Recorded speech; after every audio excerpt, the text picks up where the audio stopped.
Hello future coders, welcome back to GSG 160 coding challenge. तो चलो आ जाते हैं हमारी आज की प्रॉब्लम में। सिंपली आपको आना है गूगल पर, एंड गूगल पर आने के बाद आपको क्या करना है, GSG problem of the day search करना है। Simply GSG problem of the day जैसे आप सर्च करेंगे, आपके पास में प्रॉब्लम ऑफ द डे का जो पेज है, लाइक जो फर्स्ट लिंक आएगी उस पर आपको क्लिक करेंगे तो आप GSG problem of the day के पेज पे आ जाएगी सिंपली। ठीक है, एंड जैसा कि हम रेगुलर करते हैं, GSG problem of the day के पेज पे आने के बाद में हम जीएसजी 160 पर क्लिक करते हैं, क्योंकि हमारा अभी जीएसजी 160 का जो चैलेंज चल रहा है उसी को सॉल्व कर रहे हैं। तो उस पर हमने क्लिक कर लिया है।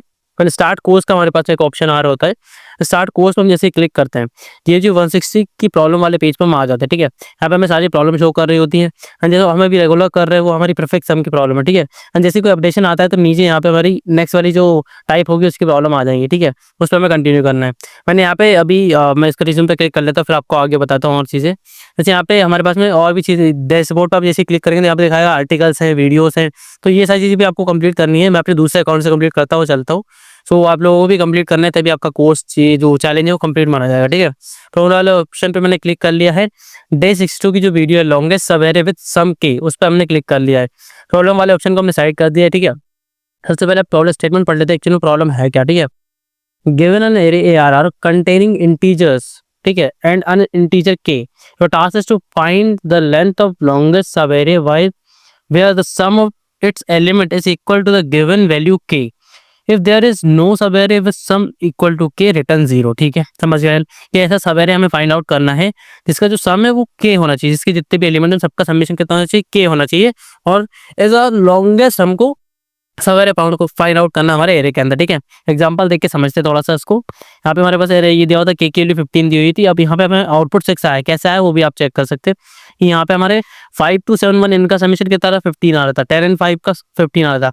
लेकिन यहाँ पे देखो ये कितने 3 एलिमेंट और 6 एलिमेंट का समीशन यहाँ पे कितना आ रहा था, हमारे पास 15 आ रहा था। तब मैक्सिमम सवेरे कितना होगा, 6, जिसकी लेंथ है। ठीक है, तो आउटपुट 6 आ चुका। ठीक है, उसको हमको लेंथ रिटर्न करनी है एक्चुअली। इसमें देखा जाए तो यहाँ पे देखोगे तो यहाँ पे भी सेम प्रोसीजर है। यहाँ पे आपको एक्सप्लेनेशन में लिखा होता है कि किन एलिमेंट्स का सबमिशन करने पे आपको यहाँ पे आउटपुट 5 आया। ठीक है, एंड नेक्स्ट वाले देखो तो यहाँ पे हमारे पास 5 आउटपुट आ ही नहीं रहा था, तो 0 यहाँ पे आ चुका है हमारा आउटपुट, मतलब सबमिशन 5 नहीं आ रहा था। तो ठीक है, कंसेट की बात करूँ तो एरे का साइज देखो यहाँ पे 1 से लेकर 10⁵ तक हो सकता है। ठीक है, एंड एरे का इंडिविजुअल एलिमेंट -10⁴ से पॉजिटिव को 10⁴ तक की वैल्यूज कंटेन कर सकता है।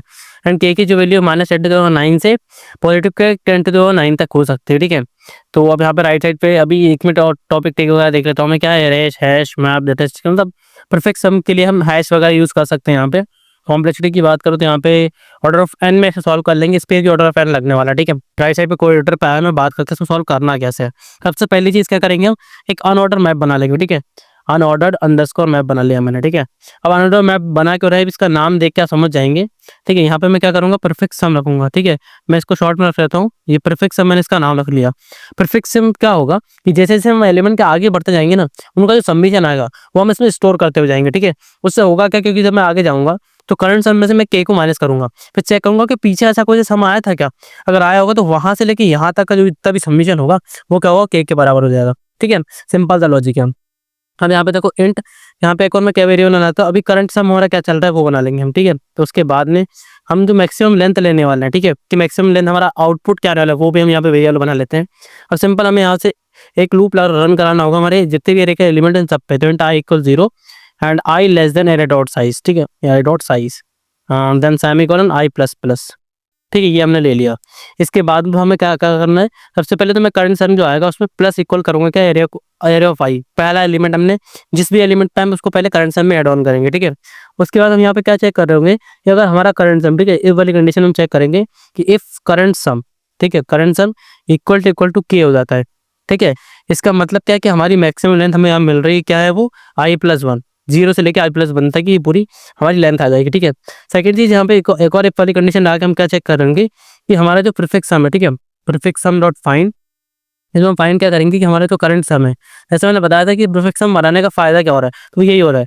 जैसे हम फाइंड आउट करेंगे करंट सम में से के को माइनस करके, एंड ये अगर नॉट इक्वल टू हमारा प्रीफिक्स सम के एंड तक हो जाता है। ठीक है, prefix sum end not equal to prefix sum end हो जाता है, मतलब प्रीफिक्स सम के अंदर ऐसा वेरिएबल है जिसको करंट सम में से के को माइनस करेंगे तो वो मिल जाएगा, मतलब वहां से लेके यहाँ तक का जितना भी जिस इंडेक्स पे भी हम है वो क्या हो जाएगा, के बराबर हो जाएगा उसका सबमिशन। ठीक है, मतलब एक नया हमको सवेरे मिल जाएगा। अब यहाँ पे हम क्या करेंगे, हमारे मैक्सिमम लेंथ को हम यहाँ पे अपडेट कर लेंगे। कैसे, हम इसका मैक्सिमम लेंगे, इसमें मैक्सिमम लेंथ कॉमा जो हमारा प्रीफिक्स सम है, ठीक है, प्रीफिक्स सम का करंट सम माइनस के, ये जो इंडेक्स आएगा यहाँ से, ठीक है, उन दोनों का जो डिफरेंस ले लेंगे कि किसका ज़्यादा आ रहा है, ठीक है। एंड ये इंडेक्स तो आ जाएगा, लेकिन इसको कैलकुलेट कैसे करेंगे, कितने एलिमेंट है, तो आई से माइनस कर देंगे, ठीक है, ये हो गया।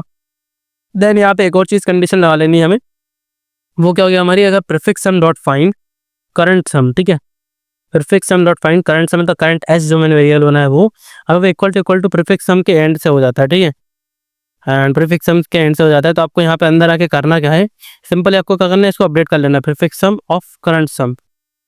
अब यहाँ पे अगर ये लाइन समझ में नहीं आए तो मैं आपको बता दूं, मैं फाइंड आउट करूंगा कि जो अभी करंट सम मेरा चल रहा है वो मेरे प्रीफिक्स सम के अंदर ऑलरेडी है क्या, अगर नहीं है तो मैं उसको अपडेट करूंगा, अगर है तो मैं उसको अपडेट नहीं करूंगा। क्यों अपडेट नहीं करूंगा, क्योंकि मुझे लॉन्गेस्ट लेना है, सबसे बड़ा सा वेरिएबल लेना है। अगर मैं अपडेट कर दूंगा तो वो छोटा हो जाएगा, मैं छोटा नहीं करना, हमको बड़ा वाला लेना है, ठीक है। यहाँ पे मैंने इसको अपडेट कर लिया एंड सिंपली बाहर आऊँगा यहाँ से रिटर्न कर दूंगा क्या, मैक्स लेंथ, ठीक है, सेमीकोलन लगा लूंगा। अब इसे एक बार कंपाइल करके चेक कर लूंगा कि हमारे code simple test case work करता है या नहीं। मैं यहाँ पे एक बार रिव्यू भी कर लेता हूँ, यहाँ पे कोई गड़बड़ तो नहीं हुई मुझसे, एंड यहाँ पे कोई गड़बड़ नहीं है, सिंपल टेस्ट केस पे भी ये कोड रन कर चुका है, ठीक है। अब इसे सबमिट करके चेक करते हैं कि जितने भी टेस्ट केस हमारे इस क्वेश्चन पे लगे हुए हैं, हमारा बिगिनर फ्रेंडली कोड सबको पास कर पाता है नहीं। Ready for relation, total 1115 test case है और टेस्ट केस प्रोसीड हो रहे हैं, ठीक है। लेट्स सी कि ये सब पे वर्क करता है या नहीं। एंड अब टेस्ट केस जल्दी जल्दी पास हो रहे हैं, and you can see that कि सारे टेस्ट केस को उसने सक्सेसफुली पास कर लिया, ठीक है। So thank you so much for this particular video. We will meet in the next video and solve the next problem of GFG 168 coding challenge. ठीक है, thank you for watching.